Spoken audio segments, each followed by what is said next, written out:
अस्सलामुअलैकुम, कैसे हैं आप सब। मैं ठीक, शुक्र अल्हम्दुलिल्लाह, और दुआ करती हूँ आप सब लोग भी ठीक ठाक हो। जहाँ भी रहें खुश रहें, आबाद रहें।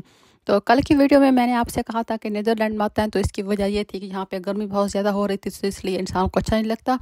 थोड़ी सी भी गर्मी हो जाए या थोड़ी सी मुश्किल आ जाए तो इंसान की बस हो जाती है और उसकी बर्दाश्त से बाहर हो जाता है। तो खैर आज मौसम बहुत अच्छा हो चुका है अब यहाँ पे, और बादल भी हैं, बारिश भी हुई है, तो काफ़ी ज़्यादा टेम्परेचर अच्छा हो गया है और मौसम भी बहुत ज़्यादा अच्छा हो गया है। तो इसलिए हम लोग बाहर निकले हैं आउटिंग के लिए। तो और इसके साथ ही मैं आपके साथ थोड़ा सा क्लिप शेयर करूंगी, जैसा कि आपने वीडियो का टाइटल तो देख ही लिया होगा। तो नीदरलैंड के बारे में, नीदरलैंड जो है वो सबसे ज़्यादा ईजीएस्ट, आसानी से नेशनलिटी फ्राहम करने वाला कंट्री है। ये मतलब आप यहाँ पे आके आते हो वीज़ा, वर्क परमिट के थ्रू या अपने जिस वीज़ा प्रोसेस के थ्रू यहाँ पे आते हो, जिस तरह मैं आई हुई हूँ अपने पार्टनर के थ्रू। तो 3 साल रहने के बाद आप यहाँ के जो भी प्रोसेस होते हैं एग्ज़ाम के, वो उसको ख़त्म करने के बाद फिर आप यहाँ पे नेशनलिटी अप्लाई कर सकते हो।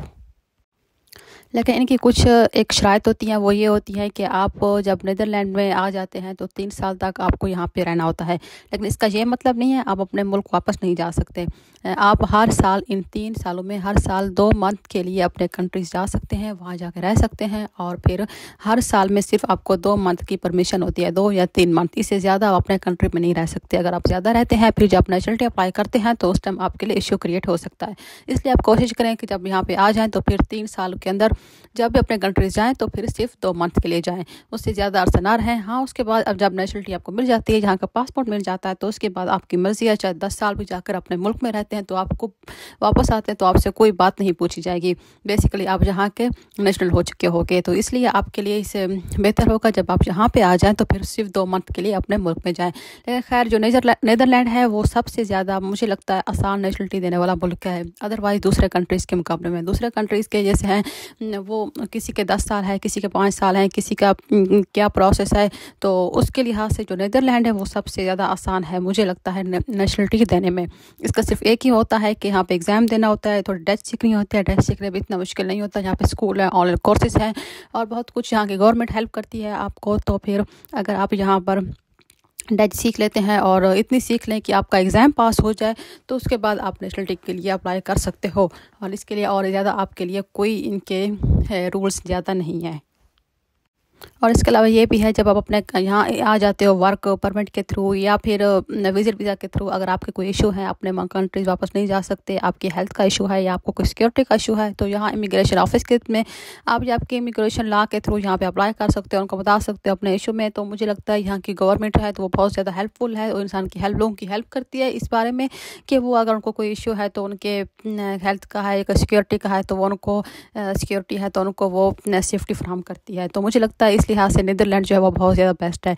वैसे भी एक अंदाजे के मुताबिक ये भी कहा गया है कि नीदरलैंड जो है वो सबसे ज़्यादा वीज़ा देने वाला मुल्क में से एक है। जैसे दूसरे मुल्क हैं वहाँ की अगर बेसिस में आप लोग टाइम लेते हो तो बहुत जल्दी वो आपको वहाँ से टाइम नहीं मिलता अपने वीज़े के लिए, लेकिन नीदरलैंड में सबसे ज़्यादा जल्दी आपको वहाँ पे अपने वीज़े के प्रोसेस के लिए टाइम मिल जाता है जब आप अप्लाई करते हो। जर्मन अबेसी है वो बहुत ज़्यादा टाइम के बाद ही कोई एक किसी एक को टाइम जल्दी दे देगी, लेकिन यहाँ पे ऐसा नहीं होता। तो इसलिए मुझे लगता है नीदरलैंड जो है वो बेस्ट है अगर यहाँ पे आप आना चाहते हैं, यहाँ पे रिहाइश रखना चाहते हैं तो आपके लिए अच्छा होगा। अगर आपको एक बार यहाँ पे नेशनलिटी मिल जाती है तो फिर आप यहाँ पे 25 कंट्रीज़ में और तरफ भी मूव कर सकते हैं, जैसे जर्मन हो गया, बेल्जियम हो गया, और इसके अलावा पोलैंड हो गया, स्विट्ज़रलैंड हो गया, फ्रांस हो गया, पेरिस हो गया, काफ़ी सारे कंट्रीज़ हैं। अगर आप नेशनलिटी यहाँ पे हो जाते हो फिर वहाँ जाकर मूव कर सकते हो, वहाँ पर अपनी ज़िंदगी अपने अच्छे से गुजार सकते हो। लेकिन नीदरलैंड की यहाँ पे इसकी हेल्थ बहुत अच्छी है, हेल्थ की जो भी इसके प्रोसेस होते हैं वो बहुत अच्छे हैं, डॉक्टर बहुत अच्छे हैं इसका, और दूसरे जो हैं पेंशन के जो प्रोसेस है वो बहुत अच्छे हैं। मुझे लगता है नीदरलैंड जो है वो बहुत ज़्यादा बेस्ट है। यहाँ पे लोग भी बहुत कम है, इसलिए अगर आपने शिफ्ट होना है यूरोप में तो कोशिश करें कि आप नीदरलैंड में शिफ्ट हों।